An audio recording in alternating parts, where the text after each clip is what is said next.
제목은 이 땅의 평안을 구하라 라는 제목 가지고 함께 말씀을 나누겠습니다. 어제 무슨 날일까요?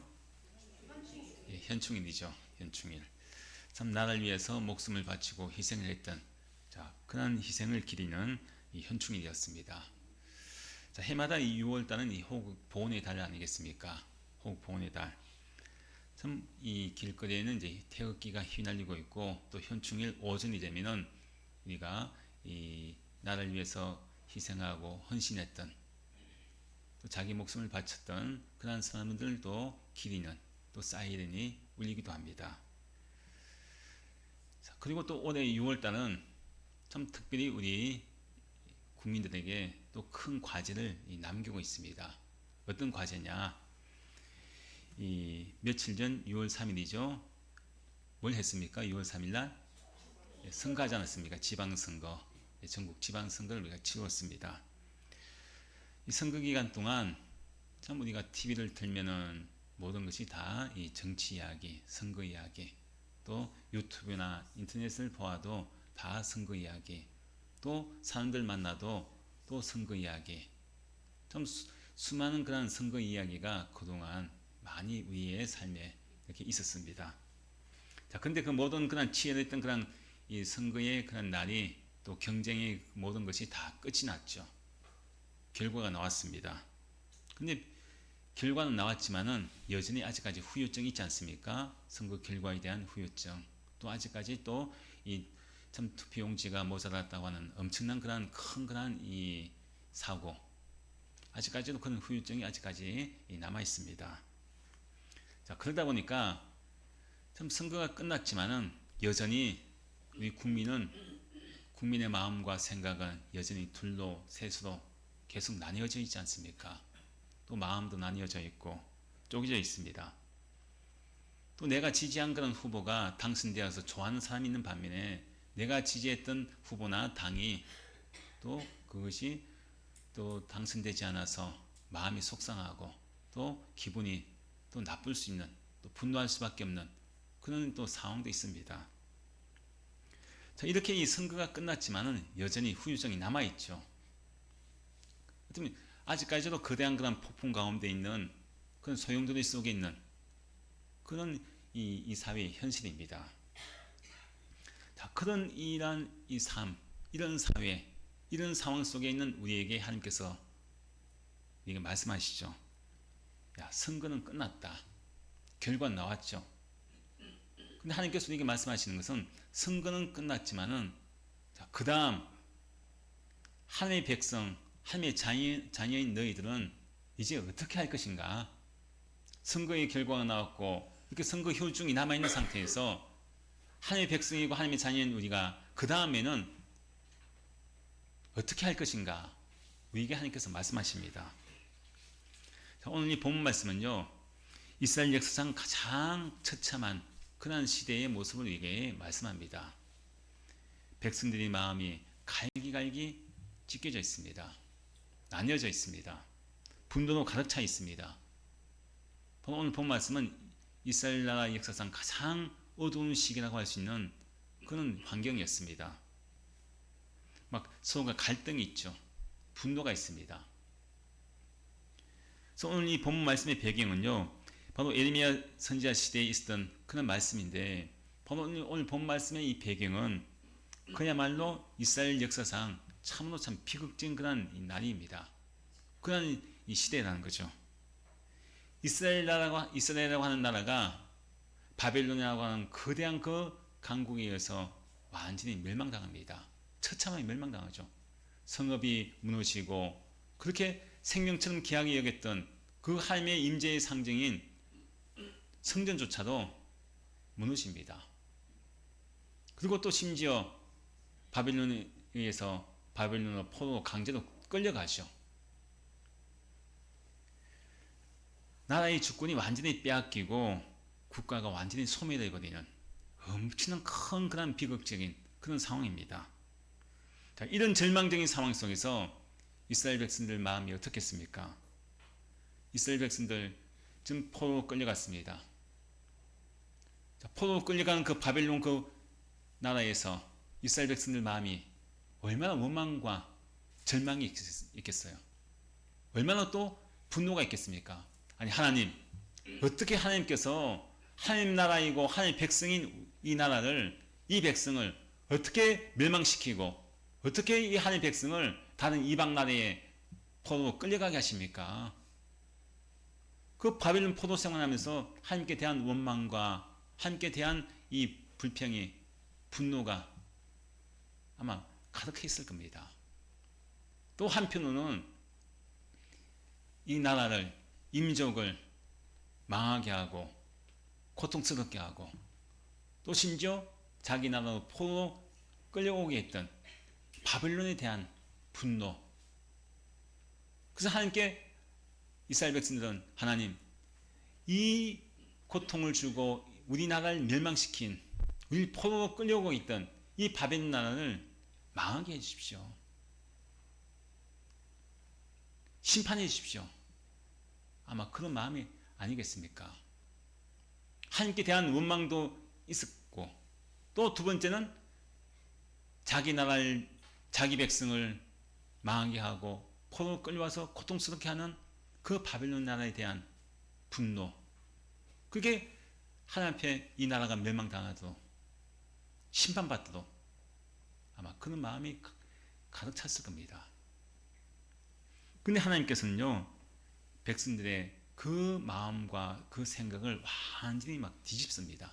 뒤집는 말씀을 하세요. 바로 그 뒤집는 말씀이 오늘 본문 7절 말씀이죠. 자, 우리가 본문 7절 다시 한 번 더 함께 읽어보겠습니다. 너희는 내가 서사평에 간 그 성읍의 평안을 구하고 그를 위하여 여호와께 기도하라. 이는 그 성읍이 평안함으로 너희도 평안할 것임이라. 자, 여기서 이 너희는 내가 서사평에 간 그 성읍, 자, 여기서 그 성읍은 어떤 성읍일까요? 어떤 성읍을 이해할까요? 사도사평에 간 그 성읍. 너희들 사도사평에 간 그 성읍이라고 하잖아요. 그럼 어떤 나라가 있습니까? 사도사평에 간 그 나라가 어떤 나라예요? 바벨론이잖아요. 바벨론. 나라를 멸망시키고 포로 잡혀가게 한 그 주범인 나라는, 그 성읍은 바벨론 성읍이다. 늘 포로 끌려가게 했던 그 성읍. 근데 그 성읍에 대해서 뭐라고 말씀합니까? 평안을 구하고, 평안을 구하라고 합니다. 평안을 구하고. 근데 지금 이스라엘 백성들 마음은 어떨까요? 조금 전 말씀드린 것처럼, 아니 하나님, 우리나라를 멸망시킨 저 원수의 나라, 우리를 포로 끌려와서 그 이방 땅에서 고통스럽게 노예 생활하고 있는 그런 우리의 이 나라 바벨론을 어떻게 우리가 저 나라를 멸망시켜야지 왜 우리를 평안을 구하게 합니까? 사실 보면요, 우리가 이 평안을 구한다는 것 쉽지 않습니다. 사실 그렇잖아요. 우리가 여러분들 일제에 그냥 36년의 고통을 당했잖아요. 일제에 36년 고통 당했습니다. 일제 시대 때 우리의 마음이 어떨까요? 일제에 대한 분노가 있겠죠. 일본에 대한 분노가 얼마나 많겠습니까? 강제징용 당하고 얼마나 많은 사람들이 죽었습니까? 고통 속에 있습니다. 마찬가지입니다. 지금 이스라엘 백성들이 바벨론 나라에 멸망당하고 성읍이 무너지고 성전이 무너지고 불탑니다. 그리고 심지어 자기 나라에서 먼 바벨론 땅으로 많은 백성들이 포로로 끌려갔습니다. 이런 상태에 있는 그 백성들 원망과 분노가 가득 차지 않았겠습니까? 근데 하나님은 뭐라고 합니까? 그 성읍에 위하여서 평안을 구하라. 아니 원수 같은 나라인데 날 멸망시킨 포로로 끌려가게 만든 그는 바벨론, 그 나라를 위해서, 그 성읍을 위해서 뭘 구하라는 거예요? 평안을 구하라고 합니다. 평안을 구하라. 그럼 우리가 이해가 되겠습니까? 이게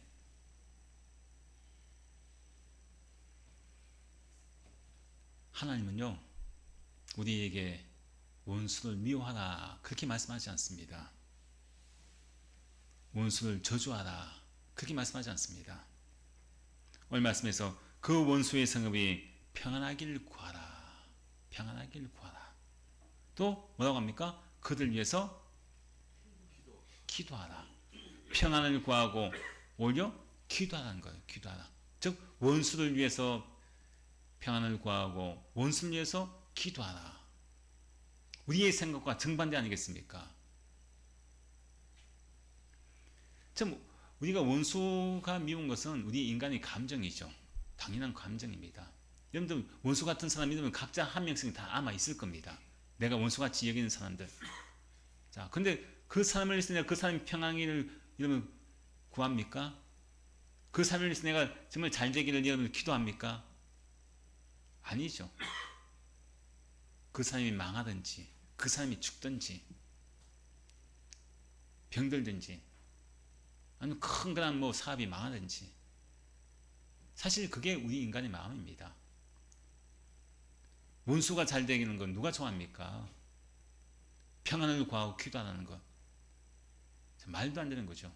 그런데 하나님께서는 그 말도 안 되는 그 말씀을 지금 이스라엘 백성에게 지금 말씀하고 있습니다. 원수의 그 나라를 위해서 평안을 구하고 원수의 그 나라를 위해서 기도해라. 이 말씀은 참 이 대한민국을 지금 현재 우리가 살아가고 있는 우리에게도 귀한 말씀입니다. 지금 우리 사회를 한번 보십시오. 정치적으로 많이 갈라져 있잖아요. 정치는 많이 갈라져 있습니다. 연예인들이 특정한 뭐 빨간색을 입고 나오고 파란색을 입고 나오면 그 가정을 엄청나게 비난합니다. 정치 색깔 나타낸다고. 연예인들도요, 자기 옷을 마음대로 못 입어요. 빨간색을 좋아해도 파란색을 좋아해도요, 마음대로 못 입는 사회입니다. 나뉘어져 있어요. 세대가 또 갈라져 있죠. 세대가. 또 남녀가 갈라져 있습니다. 또 지역도 갈라져 있지 않습니까? 지역도. 심지어 어떻습니까? 가족 안에서도 가족들 간에도 정치도 갈라져 있잖아요. 전 뉴스 보니까 어떤 한 집에 한 가족이 있는데 한 가족임에도 어떤 한 사람은 여당을 지지해서 막 밖에 나가서 여당 막 지지하는 선거운동을 하고요. 또 한 명은 또 야당을 지지하는 선거운동이 막 앞에 나와서 공개적으로 지지하고 가족 안에서도요 나뉘어져 있어요. 그 가족 간에도 정치 이야기 안 하지 않습니까? 다투잖아요.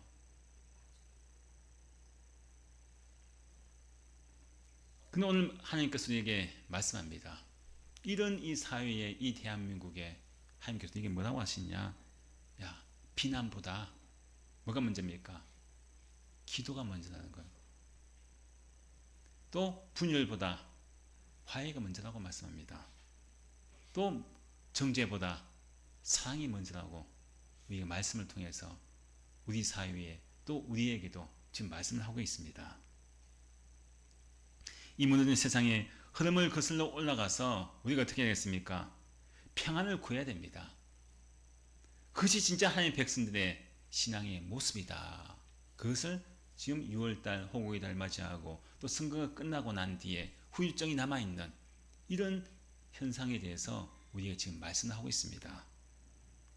참 선거라고 하는 것이 민주주의의 꽃이라고 하지 않습니까?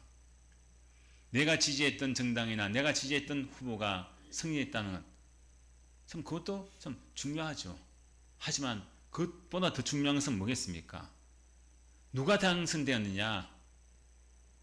그것도 중요하지만은 선거가 끝나고 난 이후에 내가 지지했던 사람이나 지지하지 않았던 사람이나 누가 당선되었든지 어느 당이 되었든지 중요한 것은 우리가 하나님 앞에서 어떤 태도를 가지고 나아가느냐, 그게 중요합니다. 우리가 성경 속에 있는 유명한 그 다윗 보십시오. 자, 이스라엘 백성의 초대 왕이 누굽니까? 사울이죠, 사울. 자, 사울이 왕이 되고 난 뒤에 사울이 그토록 죽이고 싶어 했던 사람이 있습니다. 바로 다윗 아닙니까? 다윗. 자기 왕위를 위협하는 그런 존재라고 생각해서 다윗을 정말 평생을 따라다니면서 수많은 군사를 끌고 어떻게 하면 저 다윗을 죽일까? 사실 보면은 다른 외부의 적들과 싸우는 데 시간을 할애한 것보다 사실 다윗을 죽이고자 했던 사울의 욕망이 더 컸습니다.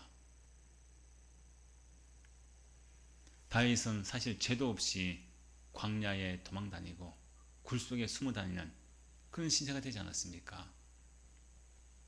어쩌면 다윗의 입장에서는 자기의 젊은 청춘을 사울에게 쫓기는 그런 시간으로 어쩌면 자기 청춘을 다 허비한 그런 삶이었습니다. 자, 근데 그 자기를 죽이려고 오랫동안 쫓아다녔던 그 사울이 전쟁에서 처참하게 죽었잖아요. 자, 만약에 내가 다윗이라고 한다면 어떨까요? 자기를 죽이려고 오랫동안 자기 인생의 젊은 청춘을 다 빼앗겨버린 그런 원수 같은 사울이 죽었습니다. 자, 그 소식을 듣고 여러분들 어떻게 할까요? 만약에 나라고 한다면 와, 진짜 잘 죽었다. 그렇게 못되게 나를 끝까지 쫓아다니면서 나를 죽이려고 그렇게 발버둥 쳤던 그 사울. 야, 내 원수가 죽었구나. 아, 이거 쏘기 시원하다. 이제 내가 발 뻗고 자겠다. 기분 좋아하고 기뻐하겠습니까? 모르겠어요. 사실 저라면은 그럼 1, 2년 쫓아다닌 것도 아니고 자기 청춘, 젊은 청춘 동안 자기 청춘을 다 빼앗겨버린 도망다니는 신세로 만들고 언제 죽을지 모르는 정말 다른 나라로 도망가서도 정말 미친 척하며 침을 흘리고 그렇게 어떻게 했는지 사울에게 살아보려고 했던 그 자기 인생을 생각하면요, 내가 너한테 얼마나 내가 고달프게 내가 인생을 살았는데 내가 당신이 아니었다면은 내 청춘 이렇게 아까운 시간 보내지 않았을 텐데 막 그런 마음 가지고 사울이 죽었다고 했을 때 정말 기뻐했을 거예요. 정말 잘 죽었다. 근데 성경에 보면요, 다윗은 어떻습니까? 사울이 전쟁터에서 죽었다는 소식을 듣고 어떻게 합니까? 다윗이요, 사무엘 1장 말씀은요, 자기 옷을 찢어요. 자기 옷을 찢는 것은 엄청난 큰 슬픔을 표현할 때 자기 옷을 찢습니다. 그리고 저녁 때까지 울면서 금식하면서 슬퍼합니다. 그 슬픔이 얼마나 컸으면 금식까지 하고 저녁 때까지 슬퍼하는 거예요. 펑펑 옵니다. 왜 그렇습니까? 왜 그렇게 자기 원수가 죽었는데도 불구하고 기뻐해야 되는데 왜 그렇게 다윗은 그 원수가 죽었다는 소식을 듣고 큰 슬픔에 빠져서 자기 옷을 찢고 저녁 때까지 금식하며 울면서 그렇게 슬퍼했겠습니까? 다윗은요, 비록 자기에게 원수 같은 삶이라고 할지라도 하나님께서 기름 부으신 사람이기 때문에 내가 어떻게 하나님께서 기름 부은 사람의 원수로 할지라도 내가 어떻게 기뻐하겠냐 그것입니다. 다윗은 사울이라는 그 원수라고 하는 그 사람을 보지 않았습니다. 뭘 보았습니까? 그를 그 자리에 왕으로 세우신 그 하나님의 주권, 그 주권을 바라보았기에 비록 원수 같은 사람이 죽었다고 할지라도 하나님께서 세우신 사람 아니냐. 근데 하나님께서 세우신 사람이 죽었는데 내가 기뻐할 수 있느냐. 그래서 다윗은 하나님께서 세우신 그 사울이 죽었다는 소식을 듣고 옷을 찢고 금식하며 저녁까지 슬퍼하고 울고 있는 그런 모습을 보여줍니다. 참 우리가 이런 모습을 볼 때 우리 믿음의 사람들 특히 선거 후에 성숙한 그런 신앙의 모습을 보여줘야 됩니다. 무슨 말씀이냐?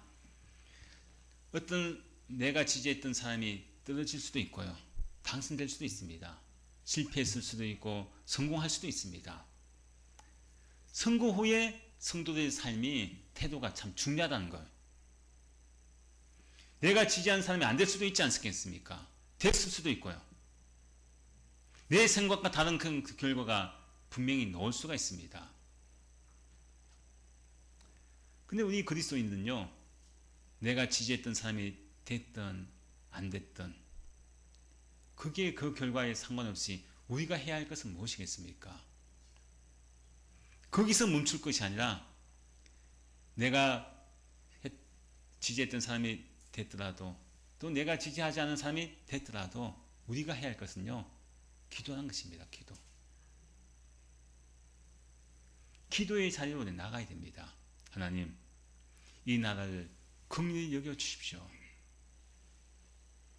새롭게 세워진, 내가 지지했던 사람이건 아니건 새롭게 세워진 지도자에게 하나님을 두려워하는 마음을 주시고 그에게 이 나라 이 민족을 하나님의 지혜를 가지고 잘 다스릴 수 있도록 하나님께서 그를 붙잡아 주시고 인도하여 주옵소서. 이것이 바로 우리 그리스도인이 해야 하는 그런 마땅한 모습입니다. 선거는 끝났습니다. 나라와 민족을 향한 우리의 기도의 모습은 끝나서는 안 됩니다. 오히려 세워진 그 사람들 위해서 기도하는 것이 우리 성도들의 의무이자 사명이라는 것입니다. 바로 하나님께서 그것을 우리에게 원하십니다. 바로 우리가 나라를 위해서 기도할 이유가 특별히 무엇이겠습니까? 이 나라가 지금 우리 대한민국이 얼마나 세계 많은 나라 가운데 참 주목을 받고 있습니까? 모든 나라들이 참 부러워할 만한 그런 성장과 그런 많은 그런 이 발전을 이루지 않았습니까? 근데 이런 이 모습은요, 지금 우리가 살아가는 이렇게 좋은 이 세상은, 이 사회는 그것을 얻어진 것이 아닙니다. 어제 지나간 현충일 우리가 단순히 그냥 넘어가는 그런 날이 아닙니다. 정말 한번 생각해 보시기 바랍니다. 이 나라가 전쟁으로 어려울 때 그 전쟁터에 나가서 이 나라와 민족을 위해서 우리 가정을 지키기 위해서 그 전쟁터에 앞서갔던 사람이 누굽니까? 젊은 20대 청춘들 아닙니까? 자, 그 젊은 청춘들이 사실 죽음이 안 무서울까요? 사람은 누구나 다 죽음이라는 것은 무서워합니다. 꽃다운 청춘 아니겠습니까? 살고 싶은 마음, 더 오래 살고 싶은 마음들, 성공하고 싶은 마음들, 자기의 그 아까운 청춘 바치고 싶은 사람이 얼마나 되겠습니까? 하지만은 그는 어떻게 했습니까? 내 한 목숨, 비록 젊은 청춘이지만 내 이 한 생명, 이 나라를 위해서 바치겠다. 이 나라를 지키겠다. 가정을 지키겠다. 그런 마음을 가지고 총칼 앞에 그들이 당당하게 나아간 것 아니겠습니까? 그들의 희생이 있었기에 지금 오늘날 우리 가정이 있는 것이고 우리 교회가 이렇게 평안하게 예배 드릴 수 있는 것이고 이 나라 민족이 이렇게 또 경제적으로나 모든 면에서 발전할 수 있는 그런 터전이 되었다는 것입니다. 그저 얻어진 그 나라가 아니라는 거죠. 우리에게도 마찬가지 아니겠습니까? 우리 믿음의 사람들에게도 이 세상에 가장 고귀한 희생을 뛰어넘는 그 사랑이 있습니다. 그것이 무엇이겠습니까? 예수 그리스도의 십자가 사랑 아닙니까?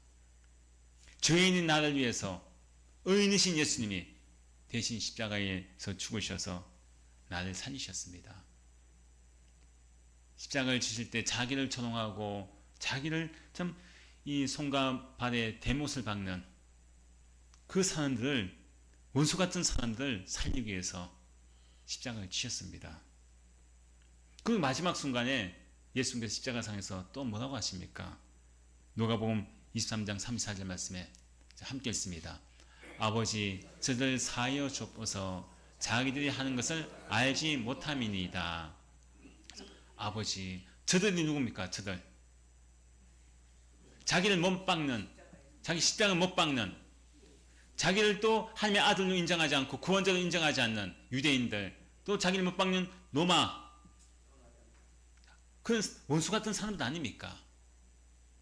근데 뭐라고 합니까? 저들을 사하여 주옵소서. 저들 사하여 좁아서 비난과 저주가 쏟아지는 그 십자가 상에서도 예수는 어떻게 합니까? 용서를 베푸셨죠. 용서하십니다. 또 사랑을 십자가에서 확증하지 않습니까? 세상은 힘으로 상대를 제압하면 그것을 승리라고 이야기합니다. 하지만 예수님께서 우리에게 보여주신 그 십자가는요, 미움에 대한 용서와 또 절망에 대한 소망, 그것을 우리에게 보여주신 사건이 바로 십자가의 사건입니다. 진정한 사랑의 확증을, 사랑이 무엇이냐, 용서가 무엇이냐, 그 십자가에서 우리에게 보여주신 것입니다. 참 오늘날 보면은 얼마나 이 사람들이 분노가 많이 차 있는지 모릅니다. 조금만 그 사람을 탁 건드려도 금방 터져버릴 것 같아요. 사람들이 막 이 화가 가득 차 있고요, 분노가 막 가득 차 있어요. 평안함이 없습니다. 수많은 사람들이 그 마음속에 용서가 없고 사랑이 없는 상태로 살아가고 있습니다. 온통 뉴스를 봐도 싸움판 아닙니까? 다툼밖에 없습니다. 사람의 잘못을 자꾸 덜추어내고 상대방의 허물을 덜추어내고 계속해서 쌈박질입니다.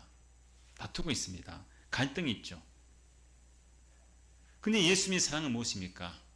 그 모든 허물을 덮어주는 것이고, 그 모든 그런 원수 같은 사람을 용서하는 것이고, 사랑으로 안아주는 것, 그것이 예수님의 사랑입니다. 우리가 그렇게 이야기할 수 있죠. 아니 목사님, 아니 용서하라고 하고 사랑하라고 하는데, 그럼 내가 이 나라 민족을 위해서 내가 할 수 있는 게 뭡니까?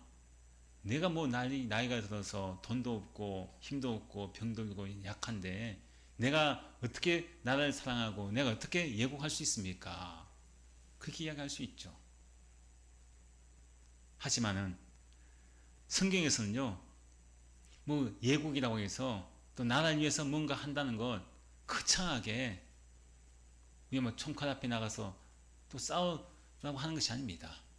내 삶 가운데 작은 것부터, 가까운 데서부터 예국을 하는 것이고, 나를 사랑하는 방법을 하나님께서 우리에게 일러주고 있습니다.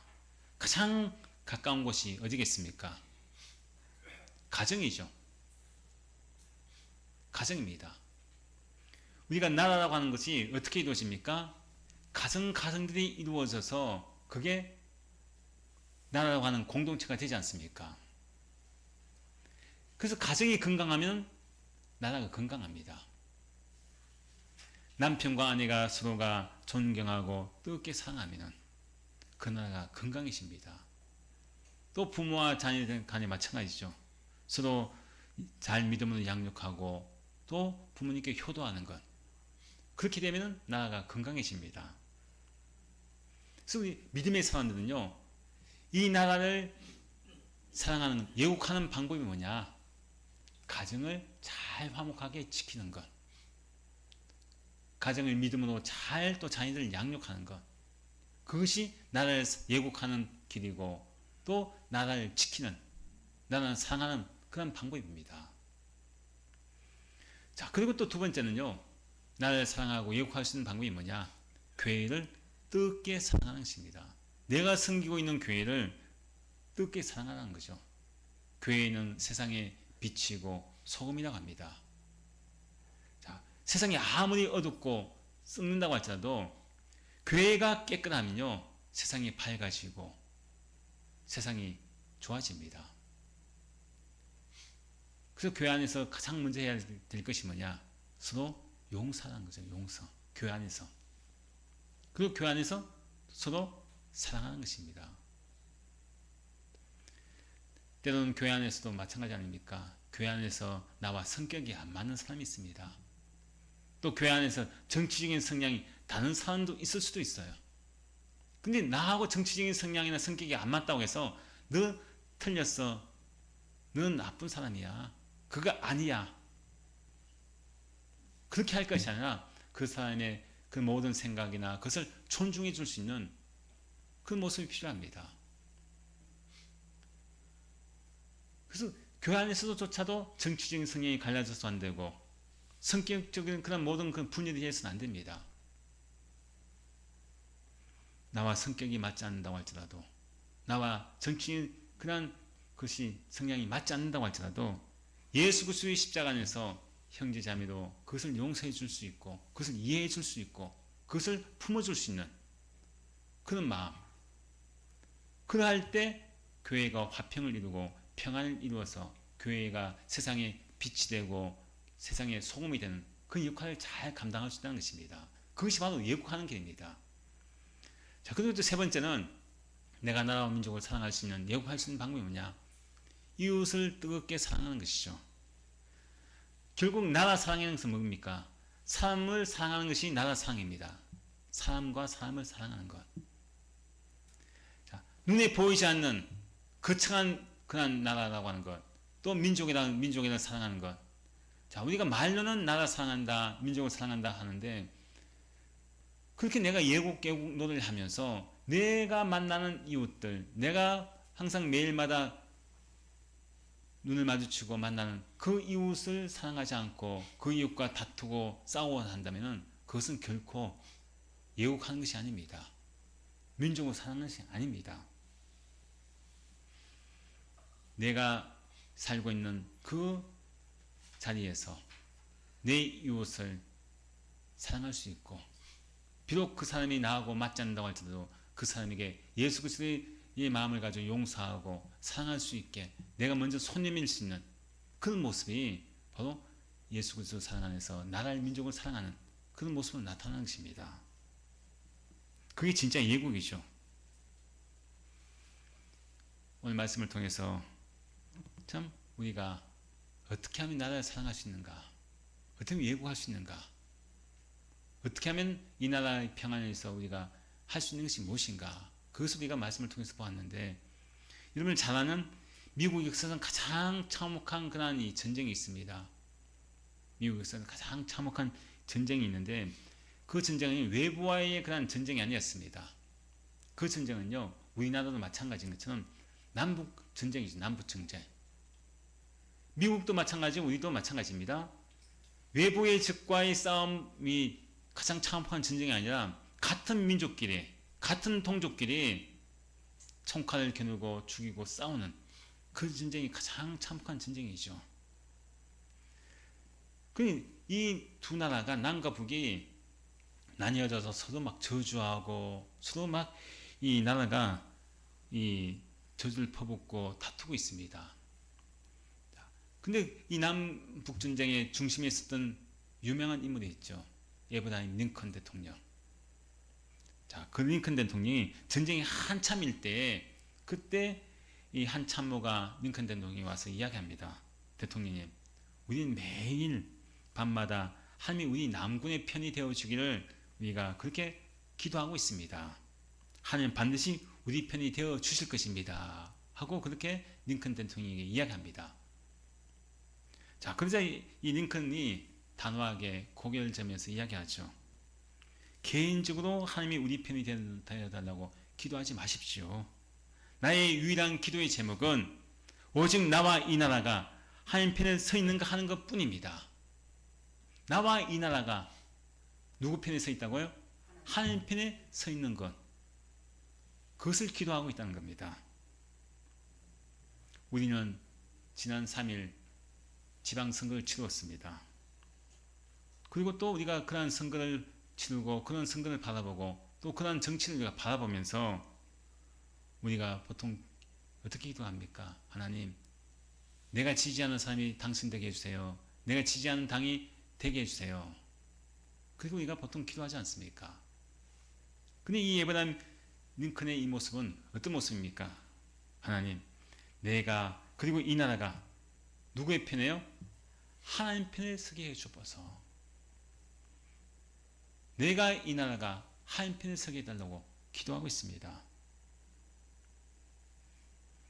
내가 지지했던 사람이나 내가 지지했던 당이나 아니면 내가 지지하지 않았고 또 지지하지 않았던 당이 설령 당선되었다고 할지라도 그 사람이 누구의 편에 서야 되겠습니까? 하나님 편에 서야 되는 거예요. 당이 단약을 예, 그런 곳에 서지 않고 그 모든 사람들이 당선된 사람들이 그들이 누구의 편이 아니라 하나님 편에 설 때 나라가 평안할 수 있습니다.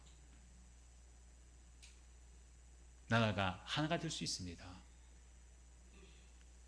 선거는 끝났습니다. 그러나 우리의 기도는요, 이제부터 또 시작이 난 것입니다. 현충일은 그냥 지나가는 그런 날이 아닙니다. 우리의 사랑과 우리의 나라 사랑, 민족을 사랑하는 마음은 기도를 통해서 계속해서 이어서 가야 한다는 사실입니다.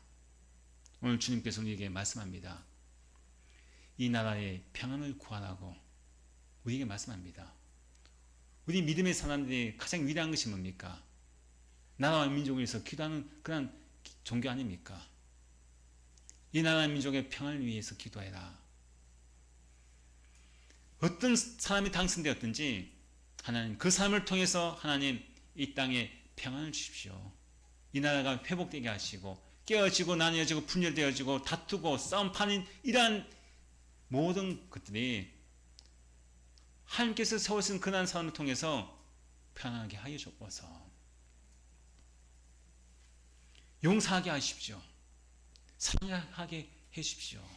우리가 해야 할 일이 바로 그것이란 것입니다. 내 생각, 정치적인 그런 성향보다 바로 하나님의 뜻을 먼저 구하는 그분이 믿음의 사람이 되어야 합니다. 내가 지지하는 정치보다 뭘 앞세워야 되겠습니까? 기도를 앞세워야 됩니다. 그리고 상대를 향한 비난보다도 어떻게 해야 되겠습니까? 축복을 앞세워야 됩니다. 또 네 편, 내 편 나누는 그 분열보다 어떻게 해야 됐습니까? 화해를 앞세워야 하는 거죠. 그리고 가슴 깊은 마음에 내가 원하는 당선자가 당선되지 않았다고 해서 내가 원치 않는 사람이 당선되었다고 해서 그 사람에 대한 미움보다도 어떻게 했습니까? 십자가의 사랑을 가지고 그 사람을 품고 그 사람을 위해서 기도하는 모습, 그것이 바로 나를 위해서 그리스도인이 해야 할 일이라고 우리에게 오늘 말씀을 통해서 분명히 말씀합니다. 우리 삶의 자리에서 내가 먼저 하나님 편에 서서 용서와 사랑을 우리가 실천할 때 하나님께서 우리 가정을 살리시고 우리 교회를 살리시고 이 나라 민족을 살리셔서 이 대한민국이 하나님께서 주신 평안을 가지고 새로워지는 역사가 우리 성도들 삶 가운데 또 이 나라 민족에 일어날 줄 믿습니다. 함께 우리가 기도하실 때 하나님